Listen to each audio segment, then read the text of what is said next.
এই ভিডিওটা দেখার পর ভিডিও না বানিয়ে থাকতে পারলাম না। আসলে আমরা বাঙালি মানুষ এরকম, যখন দেখবো একটা দুর্ঘটনা হইতেছে কোনো জায়গায় বা অবস্থা খারাপ, আমরা তখনই কিন্তু মোবাইলটা বের করে রাখি, রিলস তৈরি করি, দেন ফেসবুকে আপলোড করি যে ভিডিওটা কখন ভাইরাল হবে আর কখন মানুষ দেখবে আর কখন আমাদের ভিউ হবে, টাকা ইনকাম হবে। এই ভিডিওর শেষে ক্লিপটা ওইসব মানুষদের, যেসব মানুষগুলা মানে কোনো দুর্ঘটনা দেখলেই রিলস তৈরি করার ধান্দায় থাকে।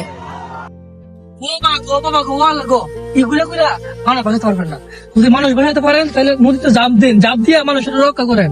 আমরা বাঙালি মানুষ কি করি, আগে কোনো অ্যাক্সিডেন্ট তাহলে কি করি, আগে মোবাইলে ভিডিও করি, তারপরে ফেসবুকে আপলোড করি, কোন ভাইরাল হবো আর কোন কে হবো, এই দাম দেয় আসছে না বাঙালিটা। ভাই তোরা ফোন দে, দুপুরে ফোন দে, তোরা জাম দে বাসের ভিতরে যা আছে মানুষ ভাই করে গেল না, তোরা কি করস, আগে ভিডিও করস, আগে সব নামাইলাস, দুনিয়ার আল্লাহ আল্লাহ সব নামাইলাস গিয়া, কিন্তু তোরা দাস না ভাই, বাগাস না।